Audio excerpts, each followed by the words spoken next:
session. My name is Josh Defani. I'm the co-chair of the Adirondack Food System Network, as well as the community health manager at Comfort Food Community of Washington County. And it's my pleasure to kind of kick this summit off. But thank you for attending the 2022 Food Justice Summit feedback meeting in the middle. Before we kick off the session, just want to a quick thank you to our sponsors, our keynote sponsor of New York State Health Foundation, as well as our premier sponsor of Glens Falls National Bank and Trust Company, for making this conference happen. I'm very excited. Just a few quick housekeeping reminders. Please stay muted throughout the entire presentation. If you have any questions, I'll be monitoring the chat for the keynote address for any questions or comments, and we'll have a session after, or we'll have some time after the keynote to cover as many as we can. All presentations will be recorded and archived on the Food Justice Summit webpage in the coming weeks, and we'll be sending out a survey at the end of the summit for your feedback, which would be much appreciated. But it's my pleasure to introduce Bronwyn Starr of New York State Health Foundation to introduce our keynote. Okay. Hi, everyone. Good morning. Thanks, Josh. My name is Bronwyn Starr. I'm a senior program officer with the New York State Health Foundation. If you don't know us, that's fine. The New York State Health Foundation, we seek to improve the health of all New Yorkers. We're committed to making grants, obviously, but also to making a difference beyond our grant dollars. We like to say we help inform healthcare policy and practice. We try to spread effective programs and work to improve social determinants of health, also by providing technical assistance to our grantees and convenings with our partners and other stakeholders. For the past 7 years, I've been overseeing our work to support healthy eating and active living programs all over the state, including the North Country. And then just in 2021, we pivoted a bit to focus solely on advancing policies and programs that connect all New Yorkers with the food that they need to thrive. We have 4 main strategies to accomplish this goal. One is enabling healthy food systems planning and coordination. So we are supporters of the Adirondack Food Systems Network. We're also supporting improving economic resources. So we're supporting ADK Action and Hub on the Hill with their fair food pricing program. We are working to increase healthy options, for example, supporting and scaling the public financing of food as medicine initiatives and the Good Food Purchasing Program. And finally, in addition to increasing healthy options, we will also want to reduce the bad via counter-marketing campaigns for unhealthy foods. I would encourage all of you interested in food systems work to sign up for our emails at nyshealth.org. We regularly host online events to highlight the work of our grantees and stakeholders all across New York and the country sometimes. And now I would like to introduce our keynote speaker, Dr. Anastasia Volkova, CEO and co-founder of Regrow Ag. Dr. Volkova's passion is to make science-based agronomy and sustainable crop management an industry standard and to foster close collaboration between industry and research. Dr. Volkova has been named one of MIT's 35 under 35.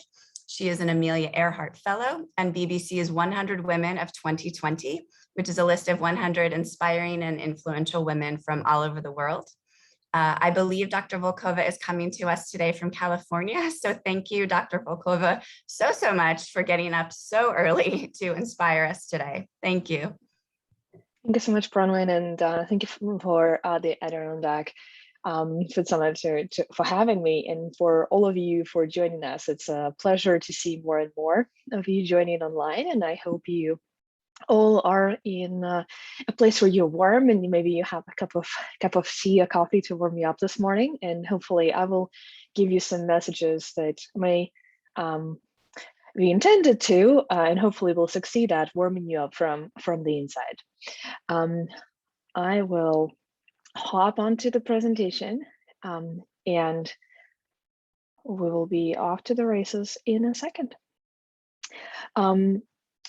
I'm delighted to be speaking to you all today, given that the health and the agriculture and the community are the pillars of the summit. And the company that I have co-founded and am the CEO of Regrow is the company that supports regenerative agriculture. And I would be delighted to tell you more about it today, to understand how, to share the understanding of how the community health and the planetary health is contingent on practicing the methodologies of agriculture that are either regenerative or sustainable in some other way. First things first, this might not be very straightforward, especially for those of you who actually work in agriculture.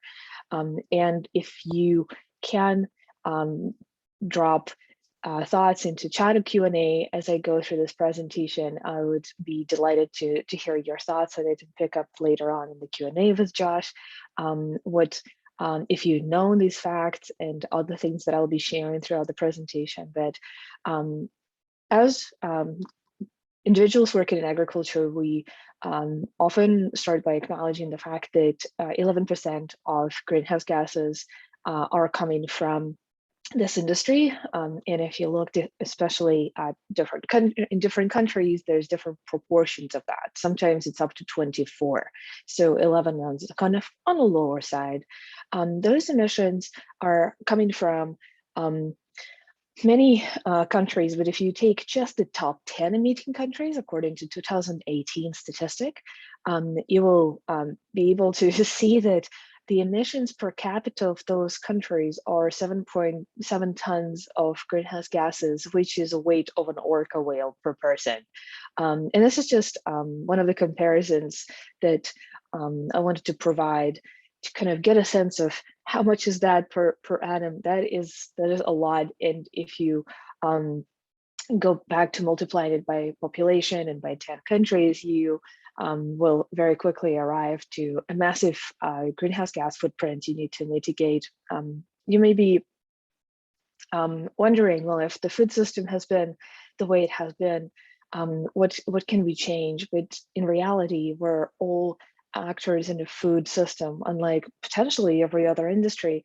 Although you could say we have some relation to every other industry, to food and agriculture, we have a relationship that is more direct than to any other, because we act either as consumers or as producers or as those that support the producers or consumers in some way. Even the distribution and the packaging, all of those parts of the industry are pretty big.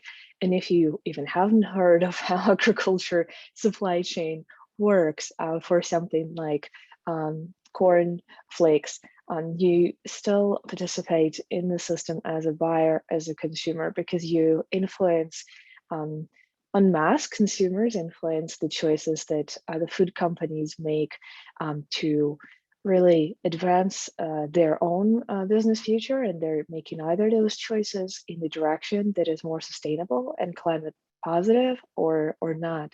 So maybe we forget that sometimes, that as an individual consumer, me buying a box of cereal doesn't make a difference, but actually it does, because it'll adds up.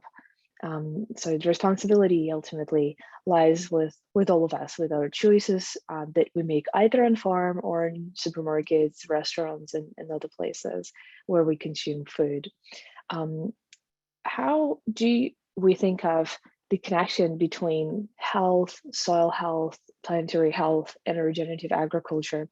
So I'll start by defining a little bit more regenerative agriculture. This is a method of farming that is, of course, different depending on the agricultural system. So if you're in dairy farming versus row crop farming versus ranching, the regenerative practices are different, but the idea is the same, that you're trying to conserve the system you're working with.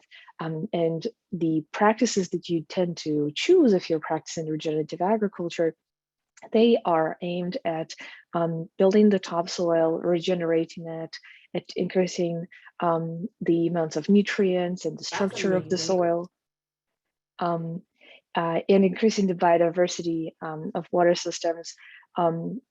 Ultimately, there's better water retention and water holding capacity of the soil, allows to make the farm more resilient.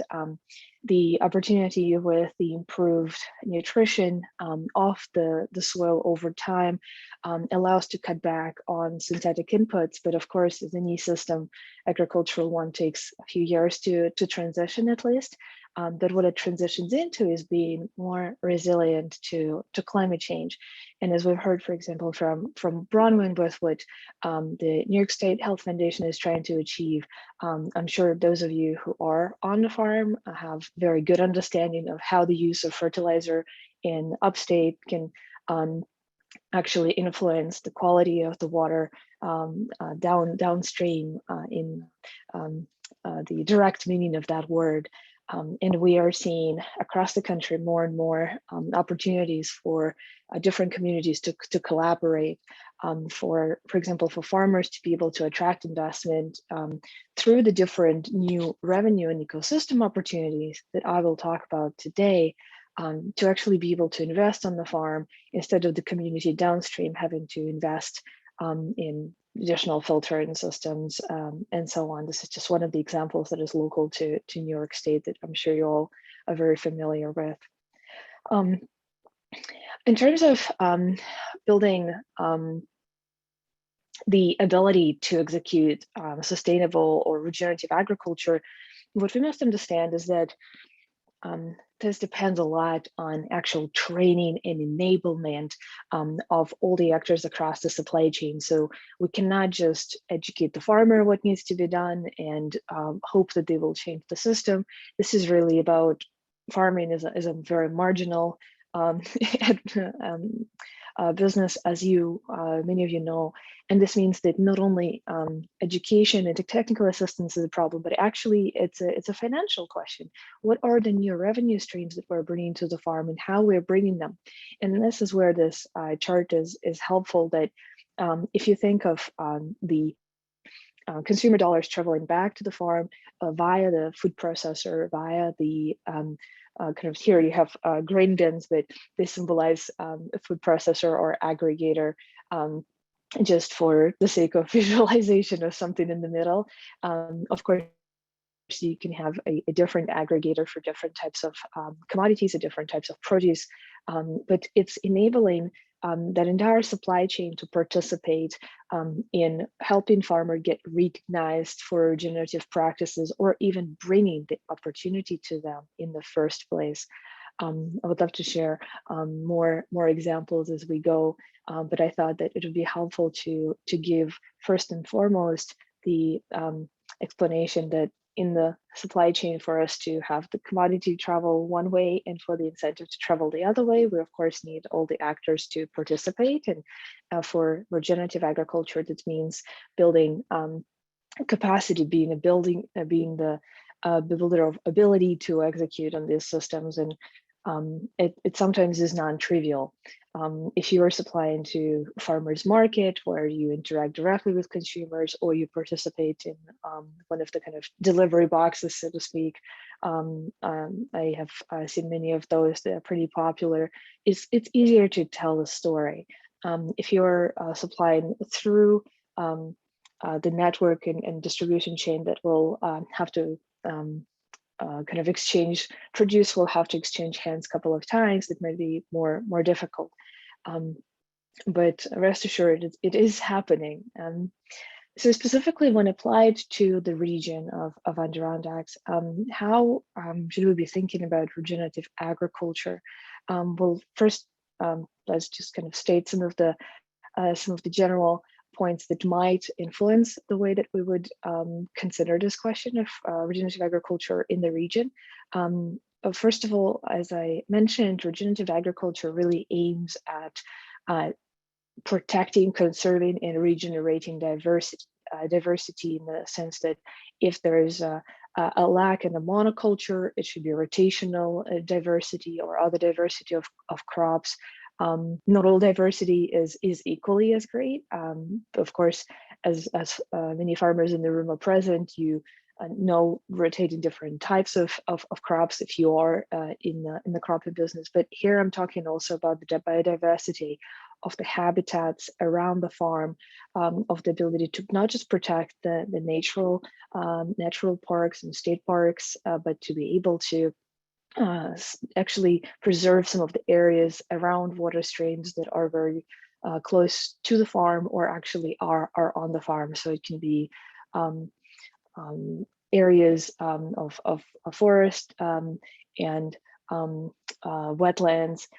It can be some acres or some land that could have been converted into farming, but would have been unlikely profitable, but is currently an area of biodiversity. And I guess for Adirondack is such a natural way, given how close you are to nature, to protect that biodiversity, versus, of course, if we go somewhere to the Midwest, we will see everything being a little bit more monotone.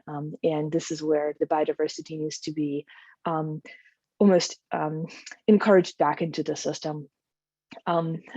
All farmers and all farming families generally struggle with demographical changes. The fact that it is hard to take on farming, even if it is a very appealing yet, of course, hard vocation. It's not something that is easy to pick up. You need to do it for a couple of years, and those years may be quite bumpy in order to really become a farmer. And I know I'm preaching to the choir here, with part of the community coming from that background of being producers, but we see this problem of succession across the board. Actually, we're a global company, and we see it pretty much everywhere, just pronounced in a different way.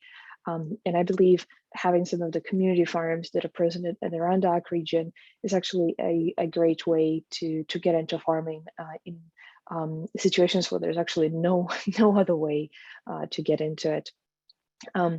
It's also worth acknowledging how significant the region is in its contribution of produce and products to the New York State market. It's 11% apologies, $5.5 billion. And this does mean that a lot gets produced and obviously gets hopefully consumed, and the impact can be pretty significant, whether we're talking about dairy here, where we're talking about orchards or vegetable farming. As I mentioned before, there is regenerative agricultural practices for each of those systems.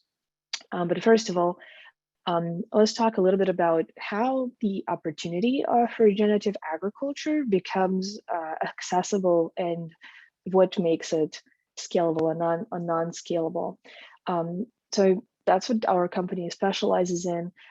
Just very briefly, want to give you a sense of what drives us, and then some of the examples of how the opportunities get kind of brought to the farm.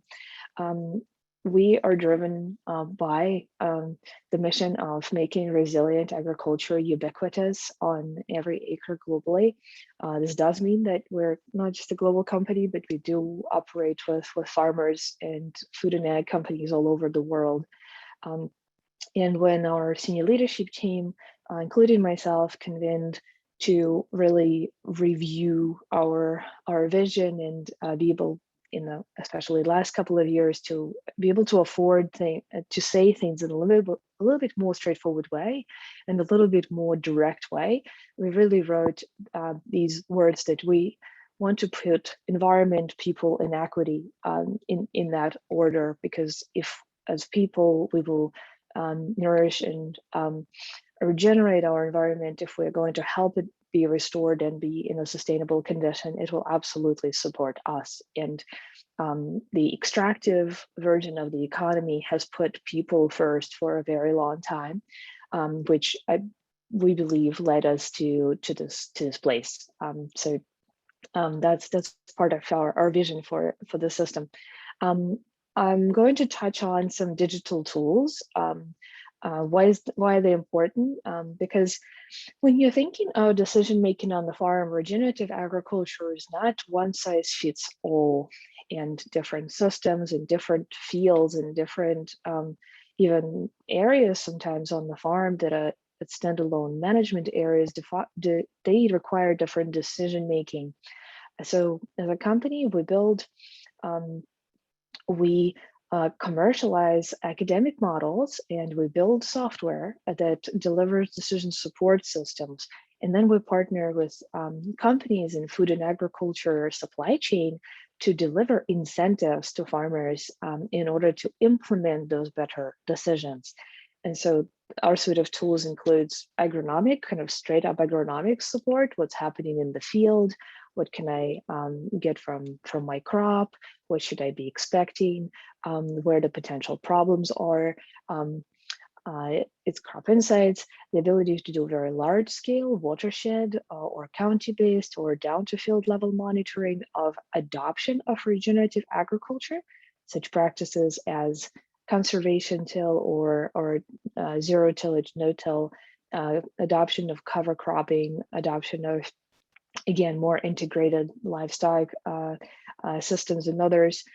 That's what constitutes regenerative practices for a standard kind of cropping system, and being able to monitor that from satellite imagery and combine that with modeling capability allows us to keep track of how things are progressing on the ground.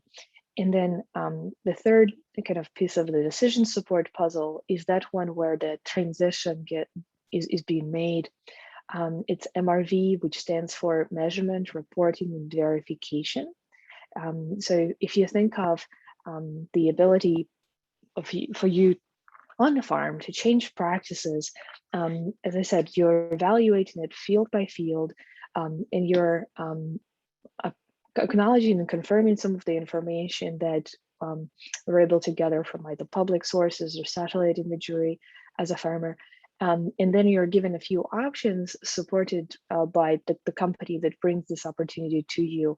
It may be working with a processor, it may be working with a brand, it may be working with a company that supplies to big brands. For example, for dairy, a pretty significant sector would be dairy seasoning, or it's a combination of whey protein and other ingredients. But ultimately, it's that dust, yummy dust that ends up on the different snack products. And it's possible to change effectively the diet of dairy cattle in order to reduce the enteric emissions. And that will be one of the practices in the dairy sector, whilst in cropping, as I mentioned, it would be no-till and cover crop and a change in fertilizer management to have the regime more correct in the rate or the time of application of the product, or the right mode of application. So the ability to say, I want to implement new practices on these fields leads the farmer, in this case, depending on how program is configured, to a place where they are given the potential reduction in their greenhouse gases and sequestration, which is shown as one number. And then depending on the partner that brings that program to farmers, it can be a food brand, it can be a food processor, or even an input provider. They would put a number on it. And they would say, well, to us, the value of these tons of greenhouse gases, we could buy them and potentially sell them to somebody for the price of, say, $20 a ton of CO2 equivalent. And effectively at the next stage, the farmer gets the ability to participate in the change of practice and kind of sign up for it and become eligible for payment, prepayment in the beginning, and then actually being able to implement the program and gain access to full payment. This makes me very excited about the fact that we not only acknowledge that sustainability is important, that regenerative is what we need to invest in, but we're starting to see real large-scale investments into millions of acres into such programs, and that I think it's fantastic. And of course, the market can value the tons of CO2 equivalents even higher than they are now, and everyone's hoping that that will grow, that's the direction the market will take. But just on the face of it, from expecting the farmers to change the practices for better versus actually being able to share some of the risk of adopting new practices or potentially having to buy new equipment, is just something that's quite valuable. And this is the shift in how currently the industry operates, and it's quite an important message from me to you all today. At least I would consider it to be an important one. Supporting the transition to regenerative agriculture. So why are some of those companies helping establish such programs? And why would a big publicly trading company pay farmers or their sourcing partners to actually reduce the emissions on farm and focus so much on farm itself, given that previously, of course, there were some partnerships with some brands and some ingredients closer than in others, but generally speaking, the downstream part of the supply chain doesn't get involved with the upstream all that much. And now that picture is really changing for several reasons. First one being the fact that we have, as global economy, a net zero goal, because if we keep warming the planet, the climate will become unsustainable for our food production globally. And some of the regions that are closer to the equator will be, of course, affected more. So the coastal regions and just general volatility of the climate will go up. And so Paris Accord and recently COP26 meeting in Glasgow has confirmed and reinforced, has first set and then confirmed and reinforced the need for the industry giants, on key industries, to really be focusing on the net zero strategies. The net zero strategy for a food company or for a brand that has food and agriculture footprint means that they need to analyze their own emissions, and emissions in their supply chain between kind of them and their suppliers. So it can be transportation, electricity, and then ultimately the emissions of their suppliers. So farmers and emissions on a farm being part of the footprint of that product. And this is where actually 70% for some of the brands of the emissions reside. So they can optimize their factories and their transportation by very high factors, but ultimately it will come down to being able to change the practices on farm in order to actually meaningfully reduce emissions. And this is how all the roads in the food and ag lead back to the farm. So the focus reduction in emissions on farm is, of course, the actionable part here. And then being able to connect that reduction across the supply chain, being able to propagate the value. So if you are producing and what's called now identity preserved commodity or product, so everyone is very familiar with organic, but actually a lot of organic systems encourage some of those tillage and other practices that do not end up contributing to sequestration of carbon in the soil. So I'll take a different example. Maybe there's a regenerative label or sustainably grown that is put on pack. And currently, of course, that label is not as strictly enforced and regulated as USDA organic. But if we look across the ocean, for example, and look what was going on in Europe, they are looking at even carbon labeling the food, which creates even further precedent for identity preservation, saying that this grain, for example, has grown as a part of the regenerative biodiverse system that, as a system, has actually helped cool the planet. That is the additional attribute of that product that needs to be preserved, and relying and engaging the supply chain partners in order to preserve that is a really important part of enabling this transformation, because of course food company still operates the factory that makes food. They don't necessarily, some do, some don't, transport the food from the farm to themselves and process it in the middle. So again, more collaboration. So I want to start diving more into this kind of main message today, into what's called ecosystem markets. I've hinted at it a number of times by saying that farmers can get paid for effectively the reduction in emissions that they currently have from a baseline, and then sequestration. So together it kind of creates a number as to what is the net impact, net GHG delta. What happens here is that farmers are providing ecosystem services. That's what it's called, basically. So farmers are producing food generally, and on top of producing food, they're managing the environment or the ecosystem.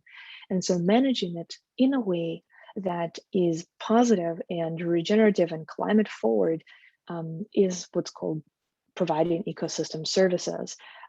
As I mentioned before, the growing awareness of the need to cool the planet and of the footprint of agriculture leads to the fact that currently we see emerging ecosystem markets. So the willingness of different corporations to either come together or more directly work with their farmers to pay for emission reduction and sequestration. This is what we're talking about here.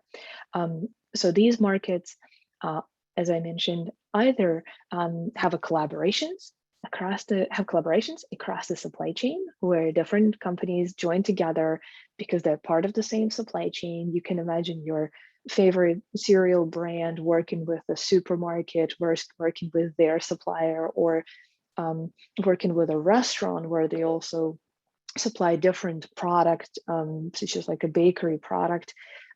They can come together, those 3-4 companies, and actually look at their supply chain of those cereals for actually cereals as in grain for the product on the shelf, and agree that the farmers upstream have the opportunity to kind of improve the emissions and be able to get together to actually financially reward them, either directly or through an indirect structure of a market. So the opportunity here, of course, is that farmers could participate in these systems by changing practices for better. And ultimately, it all comes down to either it makes its way on pack already, which is starting to happen in some form of messaging rather than labeling, or as it is in Europe as a label. I don't want to kind of simplify things too much, saying that all of the funding that goes to farmers just comes from price premium paid by consumers. That is not the case. Of course, companies have to foot a lot of this cost upfront, but the markets the consumer markets are showing very strong trends that the sustainable products can command this price premium. So it's a mixed set of incentives there. What actually happens from there? So if you have different companies agreeing that we can improve things upstream in the supply chain, or we have an opportunity here in maybe our particular region to work with farmers. Of course, practices on farm don't change themselves, and the farm is a highly optimized operation and highly complex. And so the ability to change practices on the farm is a big ask. My family always had a hobby farm. We would call it just, like a veggie patch and an orchard. We lived next to kind of big production fields, and things were not extremely hard to change. Sometimes on a whim, to experiment with this variety, of that variety, of this farm management technique or that one. Because of course we weren't producing for the market, we were just producing for ourselves. So the risks were different. But if you're changing a large scale, or even a production system that does not necessarily mean large scale, but means production system aimed at being the primary source of financial support for that community or for that farmer, you are touching a lot of dependencies that have to do with how things have been done, the reason why they have been done that way, and how we change it gradually. So of course, providing the incentive to change is an interesting conversation starter. Some of the farmers in the audience, I imagine, are now curious, how do my practices compare with what is considered to be a regenerative? What are the things I could adopt and could do? Are we in an area where this is still available? Which, by the way, depends on how many people are already practicing good regenerative practices, because of course the markets want to encourage the adoption in areas where the adoption is currently weak of good practices. But it all comes down to people, right? All the problems are of two flavors. Either it's the process or a system problem, or it is a people problem. And I think every problem is a mix of two, but we talked about how the system is changing. Let's now talk about how the people are changing and responding. And it largely means that there's a lot of training and education that needs to be provided in order to really help farmers make a different choice, and that support network that they have through the companies that buy from them, through the companies that sell to them, ag retailers. So those are the companies that sell seed and other products to the farm. Again, buyers of the commodities or produce. All of those need to have their fair share of education to really understand, what is my opportunity here? What do I need to help the farmer with? You might think, well, after what Anastasia just said, it means the farmer just does everything, and maybe they get paid by others, but the others don't necessarily seem to have too much of a role to play. And I don't want to downplay that. That is not the case. In the case of identity preserved product, as I mentioned, it's really important to trace it through the supply chain. And that means that it has to have data attributes that are captured, that often farmers need help with from the either providers that they work with or the buyers that they work with, to be able to record all the data appropriately, that they could demonstrate, I guess, to even a company like ours that could then make a calculation and say, this was the baseline, this is the new practice, this is the delta, therefore this should be the payment. Then downstream, once you've given that produce somewhere downstream to a distribution partner, of course they need to take care of it in a completely special way to be able to deliver it to the market in a separate way from if you're producing grain and you're producing low carbon grain or a climate positive grain, regenerative oats, whatever it might be.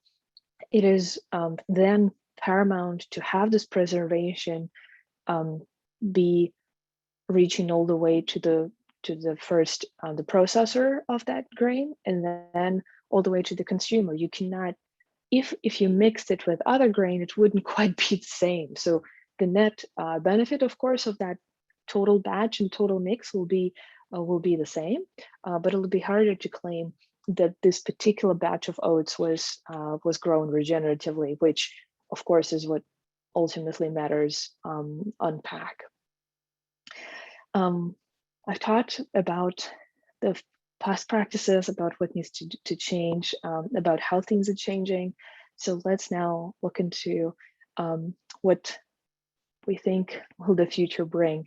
And please don't forget to pile up some questions in the chat so that by the time we're finished here, I would love to dive into the Q&A. A more sustainable food system is where we're headed because we don't have a choice.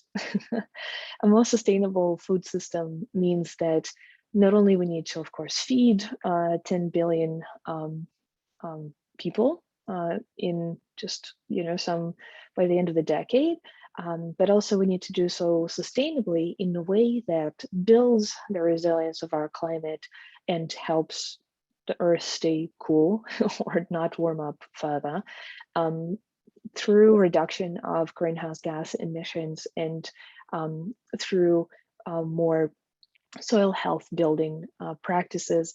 Ultimately, that resilience in the soil is, what is it a resilience to? It's resilience to volatile climate, as I was mentioning before, which really means that if you can withstand droughts and floods in a better way that you could before, of course, that doesn't say that, you know, your soil can be all kinds of great, but if your crop gets hailed out, there's nothing you can do, and I acknowledge that. But I am saying for a number of climate stressors, having a more resilient soil that can retain more moisture, that can kind of house more nutrients and build nutrient profile for itself versus depend on more synthetic products, is actually something that ultimately makes the farm more resilient, and it preserves the financial state of the community, as well as because that land is appropriately managed, it preserves the health of the ecosystem and the community that surrounds that farming region or is downstream from it. So I really hope and believe that these food systems of this new kind will be what we're going to be seeing more and more, and that such market opportunities as ecosystem service markets. You can look one up specifically. It's called Ecosystem Services Market Consortium, ESMC. You can also just look up carbon markets or carbon programs. That's oftentimes a different term used for it because we're talking about carbon equivalent tons of emissions. You can look it up and have a look at what are the different opportunities that are out there in the country right now. When I was asked what will happen if Regrow is successful with its mission and how do we hope to see the future of agriculture, I said that not only we need to have less CO2 in the atmosphere and more of that carbon feeding the soil and feeding the crops, but also the farmers and their communities in their own operations being strengthened by being supported and compensated for the good work that they're doing. And I hope that the community at Adirondack today can respond to the message, get more engaged in learning about these opportunities of regenerative agriculture. And I really thank you for being with us this morning, for having me here, and would love to switch to Josh for Q&A, which hopefully will be able to stir up some interest from you guys and have you throw in some questions at us. Great. Thank you, Anastasia. That was amazing. And I know I've learned quite a bit and have all the questions in the world, but that's not the point. But perhaps to kick it off, while some people are thinking about their questions, I'm really interested in, we've had a lot of conversations recently at the Food System Network about investment and what investment is needed within the agricultural system on a regional scale and how that translates down to, a lot of our small scale farming practices within this region. If you can speak a little bit to that, that'd be great. Yeah, absolutely. That's a great point. And I think we see across the board a number of opportunities now to be investing more in local supply chains. USDA, for example, recently released a call for applications for their climate smart commodity program. You can look it up. I believe it's a $1 billion allocation of funding to proposed projects. And they're making quite a bit of emphasis on previously underrepresented farming communities. And I believe those specifically regionally that have not been addressed before would really fit into that remit and to what that grant is trying to achieve. The opportunity seems that it goes beyond just such programs. It actually goes into in the private market, and I think local investment is still coming from those local businesses. So ability to kind of activate your supply chain, all work with the state authorities. And I think New York State does a great job at it, working between the conservation and the farming community.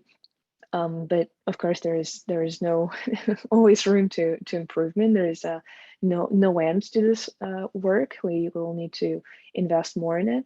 And those local investments, they can come from councils, can come from government grants, but I believe the big opportunity here is engaging the private market in really working with your buyers to see how they can provide you the opportunities to participate in regenerative agriculture programs, because this is starting to happen across the country, and that's what's becoming available. I would say cropping comes first, then dairy and rangeland slowly after.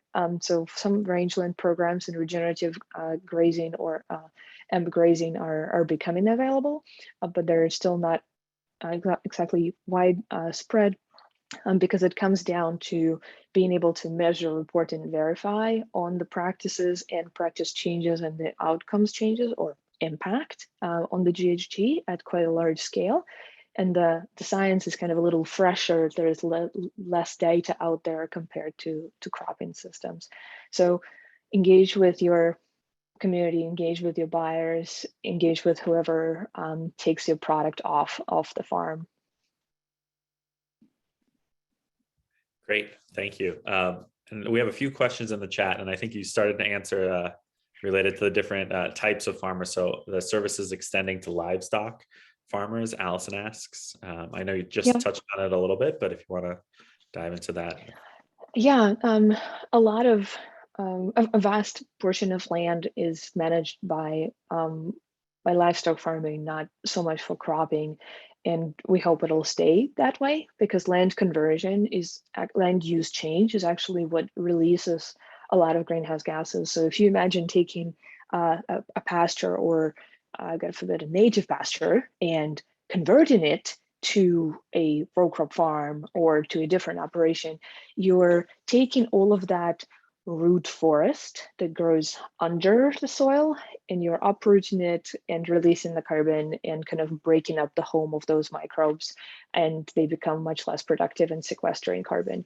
So it's kind of the basics of why land use and land use change is not great, and having farmers on the land they're managing is the intent of making the farms more resilient. So livestock is certainly one of the areas, as I just mentioned, that we're very closely looking at. I would say it closely follows the cropping and its availability, simply because we have a lot of studies over the years that show how cropping systems respond to changes of nitrogen or cover crop adoption or no-till adoption. And we see the nitrogen and carbon cycles change, and they change slowly. So we have those studies over the last decade, and we can take the model and see how it performs against that data and be able to say, this can be now used in all of the wheat belt of the United States, because it is calibrated against the historical data that we have reasons to believe is accurate. When you look at that in livestock space, there is less data to calibrate the models against, and this is currently there are several pilots that I'm aware of, and of course there's many more that I'm not aware of, focusing on regenerative grazing. In Australia, where we operate, for example, there was a farm that sold its carbon credits, so to speak. Again, this is a buzzword, but technically speaking, there's a lot under it. So they kind of sold the difference in how they could have managed versus how they did manage the farm. And I believe that was sold to one of the major tech companies. So there's methodologies that can be proven if the range has been managed regeneratively. Possibly there is already an opportunity to somehow monetize that. But what I was more talking about today is more opportunity to improve things from where they are now and invest into new practices. I hope that answers the question and provides a broader perspective as well. No, absolutely. That's a great perspective. And there's a few more questions, and I'm going to combine two because I think they go separately. But how do you approach the diverse scales and types of farming? So not only the the actual size of the farm, but perhaps the different methods of growth, from hydroponics or aquaponics or something like that, to traditional soil and crop farming. Yeah, and I think this partly goes back to my analogy that I was making earlier in the presentation, that regenerative can take very different scales, and the measurement side of the house will be quite similar. It just needs to be applied at different scales, and there is different opportunities available. So if you're, for example, in large scale production, then it's more logical for you to be part of a larger system where you haven't, well, you already are part of a larger system that aggregates your crop, your product. And in that case, your experience of participating in the ecosystem program will be different, and I will cover both. So if you're part of this larger chain, larger system, imagine there's quite a lot of variability on individual fields. But if you combine all the fields together across a certain region, across a few states, you actually have a pretty predictable variability, because you know the soil types that occur in these regions. And so as far as the modeling and the measurement goes, it's actually uncertainty shrinks. So if we are more certain if we have many farms, let's put it this way. And so it works really well for that kind of aggregated approach. On the more small scale approach, it's more niche and one-to-one. The same modeling, the same approach would work, but the way you would approach it, instead of saying, let's aggregate all the products from this farm and treat it as one bag of things, you're actually saying, well, I grew regenerative oats on this patch, and it's this much of those oats. Can I work with a company that makes snack bars or cereals locally to really take my regeneratively grown product that I can very easily demonstrate and verify to you without needing to have this large scale measurement exercise that is only optimized for scale because it's the cost optimization, right? You don't have a large cost of measurement when you're growing an acre of something very special.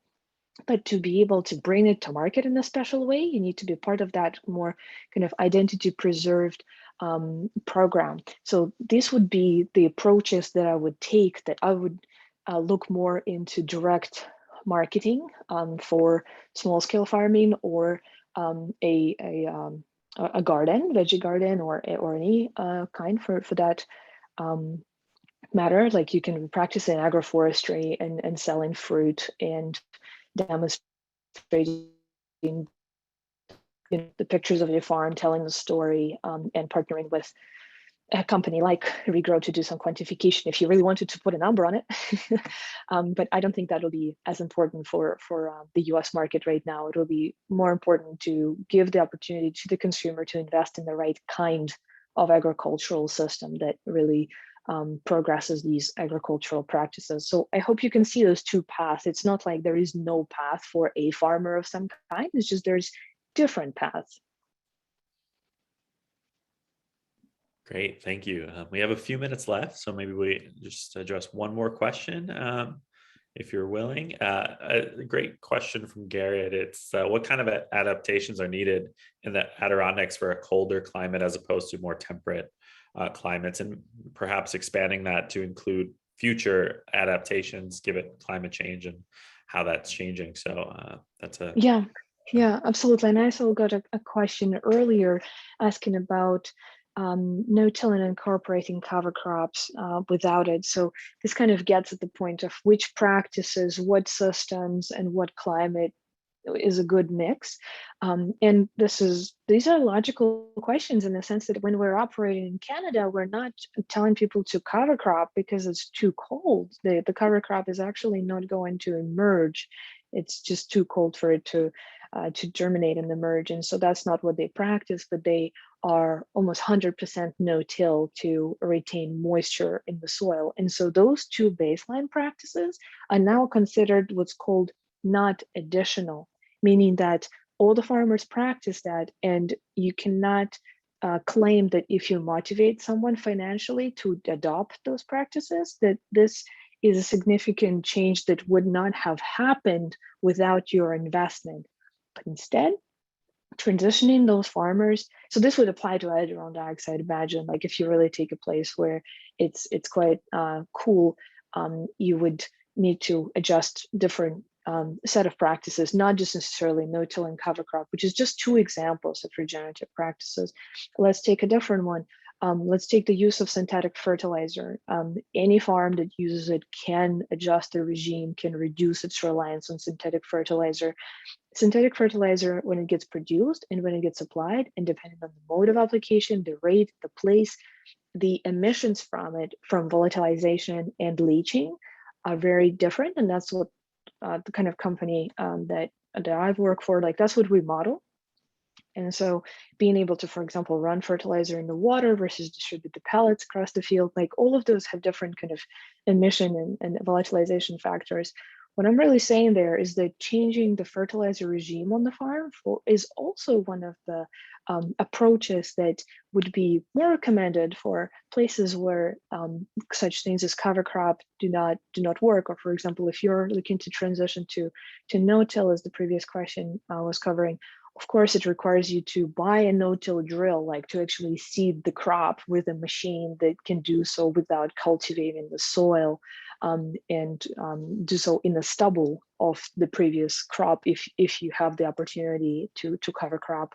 So there's interdependencies between some of these practices, but there is combination of practices that work pretty much for every area in the world. There is something that works there, whether it's extracting the moisture or moisture retention or infiltration, or the use of synthetic fertilizers or other practices, even like pesticides, which are also entering the regenerative agriculture space. Great, thank you. And that brings us to just about time. So thank you, Anastasia. This was a fascinating presentation, and thank you for joining us at such an early hour at your end. So we really, truly appreciate that. And thank you so much for having me. Thank you so much. And just a reminder to everybody else, our next session, if you're interested in joining the Adirondack Food System Network or having a conversation, happens around our lunch conversation from 12 to 12:30. And then at 1 o'clock is our next presentation by John Culpepper and Katie Culpepper from ADK Action. Thank you all.